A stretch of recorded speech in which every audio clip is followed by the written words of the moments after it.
ዛሬ እስኪ በቁርአን ውስጥ በጣም ወሳኝና መሰረታዊ ስለሆነ ነገር እናወራ። መድ። በነገራችን ላይ ይህ ጉዳይ በቁርአን ውስጥ በጣም በተደጋጋሚ የሚገኝ ሲሆን ይህ የመድ ምልክት ብቻ በቁርአን ውስጥ ከ5600 ጊዜ በላይ ተቀምጦ እናገኘዋለን። ይህ እንግዲህ የተለየ ምልክት የማይደረግባቸውን የመድ አይነቶችን ሳይጨምር ማለት ነው። ስለዚህ ቁርአንን በትክክል ትርጉሙ ሳይበላሽ ለማንበብ ከፈልግን ይህን ጉዳይ የግድ ማወቅ አለብን ማለት ነው። ከዛ በፊት ግን አንድ ማወቅ ያለብን ነገር አለ። ብዙ ጊዜ ከመድ ጋር በተያያዘ 2 ሐረካ ይሳባል፣ 4 ሐረካ ይሳባል፣ 6 ሐረካ ይሳባል ይባላል።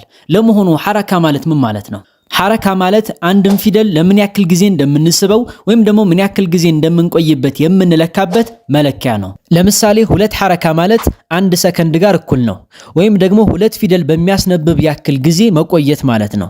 ይህን ለመቁጠር ታዲያ ከፈለግን በእጃችን ጣቶች መጠቀም እንችላለን። ስለዚህ በዚህ መሰረት 2 ሐረካ ማለት 1 ሰከንድ ማለት ከሆነ 4 ሐረካ ማለት 2 ሰከንድ ማለት ነው።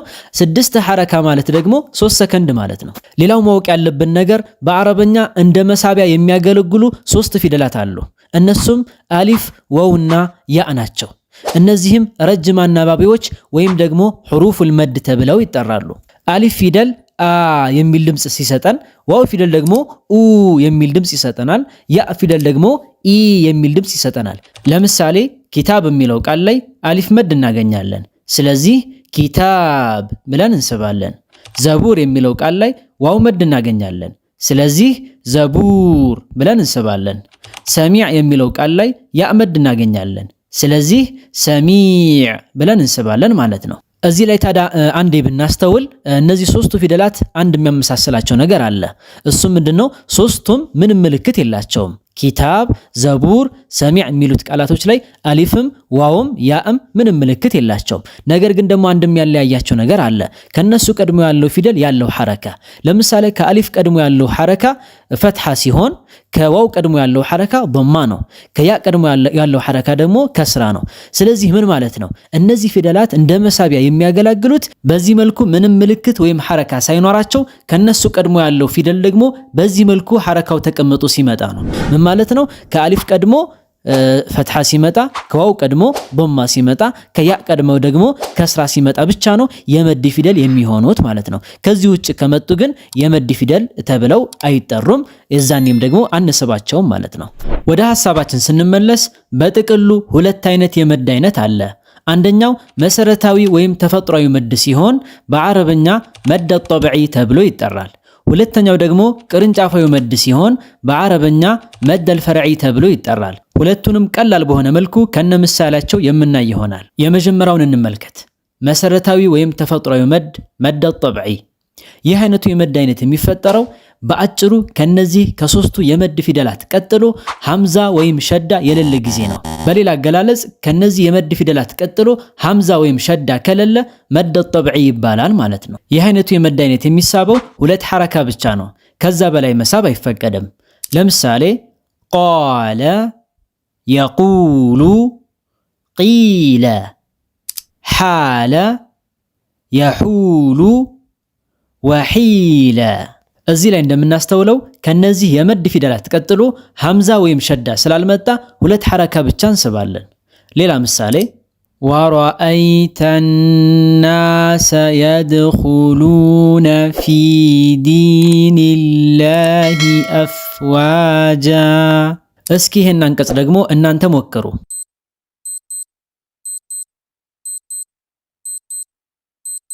الذي يوسوس في صدور الناس።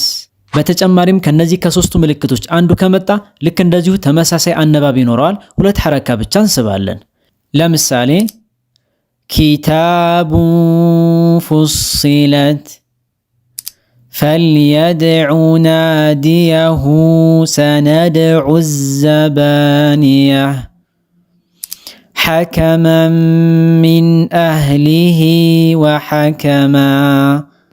ሌላ ምሳሌ إنه كان بعباده خبيرا بصيرا።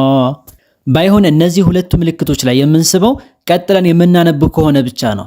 እነሱ ላይ የምናቆም ከሆነ ግን መሳብ የለብንም። ለምሳሌ ፈልየድዑ ናዲየህ ሐከመን ሚን አህሊህ። ወደ ሁለተኛው የመድ አይነት እንለፍ። ቅርንጫፋዊ መድ ወይም መደል ፈርዒ። ይህ አይነቱ የመድ አይነት የሚፈጠረው ቀደም ካየነው ከመድ ጠብዒ በተቃራኒ ከነዚህ ከሶስቱ ፊደላት ቀጥሎ ሐምዛ ወይም ሸዳ ከመጣ ነው።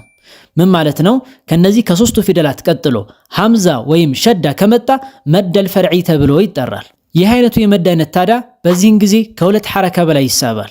ታዲያ ቁርአን ላይ ይህን አይነቱን የመድ አይነት ከቅድሙ የመድ አይነት ለመለየት ሲባል በብዛት ይችን የመድ ምልክት ከነዚህ ከሶስቱ የመድ ፊደላቶች ከላይ ተቀምጣ እናገኛታለን። ስለዚህ በአጭሩ ይችን የመድ ምልክት በምናገኝበት ጊዜ ከሁለት ሐረካ በላይ መሳብ እንችላለን ማለት ነው። እዚህ ላይ ታዲያ ቅድም እንዳልነው ከመድ ፊደል ቀጥሎ ሐምዛ ወይም ሸዳ ሲመጣ ነው ብለናል። ታዲያ ከመድ ፊደል ቀጥሎ ሐምዛ ከመጣ ሁለት አይነት የመድ አይነት ሲኖር ከመድ ፊደል ቀጥሎ ደግሞ ሸዳ ከመጣ አንድ የመድ አይነት ይኖራል። እስኪ አጠር ባለመልኩ እያንዳንዳቸውን በምሳሌ እንመልከት። እንግዲህ ከመድ ፊደል ቀጥሎ ሐምዛ ሲመጣ ሁለት አይነት የመድ አይነት አለ። አንደኛው የመድ ፊደሉና ሐምዛ ሁለቱም በአንድ ቃል ላይ ሲመጡ ነው። ምን ማለት ነው? የመድ ፊደል መጥቶ ከሱ ቀጥሎ ሐምዛ መጥቷል። ነገር ግን ሁለቱም በአንድ ቃል ላይ ነው በዚህ መልኩ በተከታታይ የመጡት። የዚህን ጊዜ አራት ወይም ደግሞ አምስት ሐረካ መሳብ ግዴታ ይሆናል። ይህ አይነቱ የመድ አይነት መዱል ዋጅቡል ሙተሲል ተብሎ ይጠራል። መዱል ዋጅቡል ሙተሲል። ለምሳሌ ኢዛ ጃአ አንዘለ ሚነ ሰማኢ ማአ يتربصن بأنفسهن ثلاثة قروء فلما رأوه زلفة سيئت። ሁለተኛው ደግሞ የመድ ፊደሉና ሐምዛው የተለያየ ቃል ላይ ተነጣጥለው ሲመጡ ነው። ማለትም የመድ ፊደሉ የመጀመሪያው ቃል ላይ የሐምዛው ደግሞ የሁለተኛው ቃል ላይ ለየብቻ ተነጣጥለው ሲመጡ የሚፈጠር የመድ አይነት ሲሆን የዚህን ጊዜ አራት ወይም አምስት ሐረካ መሳብ ይቻላል። ግዴታ ሳይሆን ይቻላል። አለያ ሁለት ሐረካ ብቻ መሳብ ይቻላል። ይህ አይነቱ የመድ አይነት መዱል ጃኢዙል ሙንፈሲል ይባላል። መዱል ጃኢዙል ሙንፈሲል። ለምሳሌ ኢና አዕጠይናከ ወቱቡ ኢለላህ ወፊ አንፉሲኩም። እነዚህ ቦታዎች ላይ ሁለት ሐረካ ብቻ መሳብ እንችላለን። ኢና አዕጠይናከ ወቱቡ ኢለላህ ወፊ አንፉሲኩም። ወደ ቀጣዩና የመጨረሻው የመድ አይነት ስንሄድ ቅድም እንዳልነው ከመድ ፊደል ቀጥሎ ሸዳ ሲመጣ የሚፈጠር የመድ አይነት ሲሆን እሱም ደግሞ መድ ላዚም ተብሎ ይጠራል።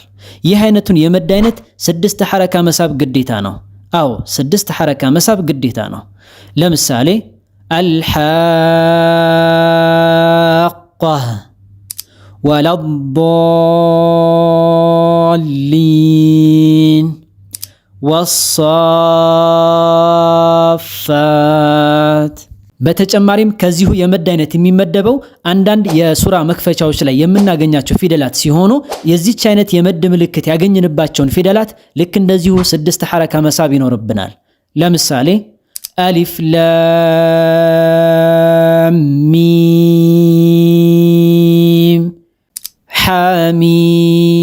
ሐሚም ጣሲም ሚም።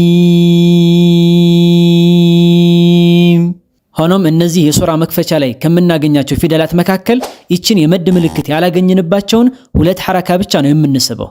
ለምሳሌ ጣሃ ከፍ ሃያ ዐይን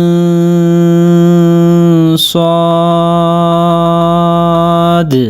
መርሐባ። በጥቅሉ እንግዲህ ሁለት አይነት የመድ አይነት አለ። አንደኛው የመድ አይነት መሰረታዊ መድ ይባላል ወይም ደግሞ መድ ጠብዒ ማለት ነው። እሱም ከመድ ፊደል ቀጥሎ ሐምዛ ወይም ሸዳ ያልመጣ ጊዜ ነው።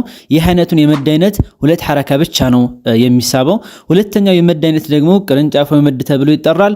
ይህ አይነቱ የመድ አይነት ለሁለት እንከፍለዋለን። ከመድ ፊደል ቀጥሎ ሐምዛ ሲመጣና ከመድ ፊደል ቀጥሎ ሸዳ ሲመጣ ነው። ከመድ ፊደል ቀጥሎ ሐምዛ ሲመጣ ሁለት አይነት የመድ አይነት አለ። አንደኛው የመድ አይነት የመድ ፊደሉና ሐምዛው ሁለቱም አንድ ቃል ላይ ሲመጡ ሲሆን መዱል ዋጅቡል ሙተሲል ይባላል።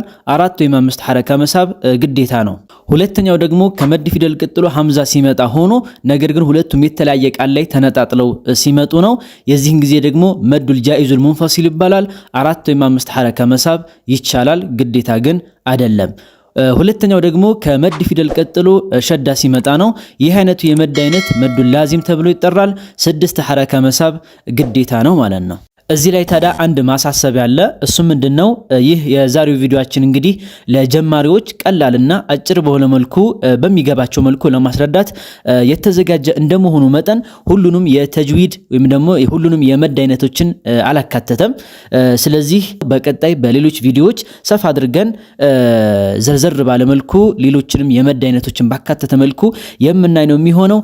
ሌላው እንደተለመደው የአንድ ወር የተጅዊድ ኮርስ ሁለተኛው ዙር ምዝገባ ተጀምሯል። ኮሜንት ላይ በማስቀምጥላችሁ የቴሌግራም አድራሻ ተመዝግባችሁ ኮርሱን መውሰድ ትችላላችሁ። የዛሬው ትምህርታችን እንግዲህ ይህን ይመስል ነበረ። ብዙ ጥቅሞችን እንዳገኛችሁበት ተስፋ አደርጋለሁ። እንደዛ ከሆነ ደግሞ ቪዲዮ ለበርካታ ወንድምና እህቶች እንዲዳረስ ላይክ እና ሼር ማድረግ እንዳይረሳ። በቀጣይ በሌሎች ጠቃሚ ትምህርቶች እስክንገናኝ ድረስ መልካም ጊዜ እመኝላችኋለሁ። ወሰላሙ አለይኩም።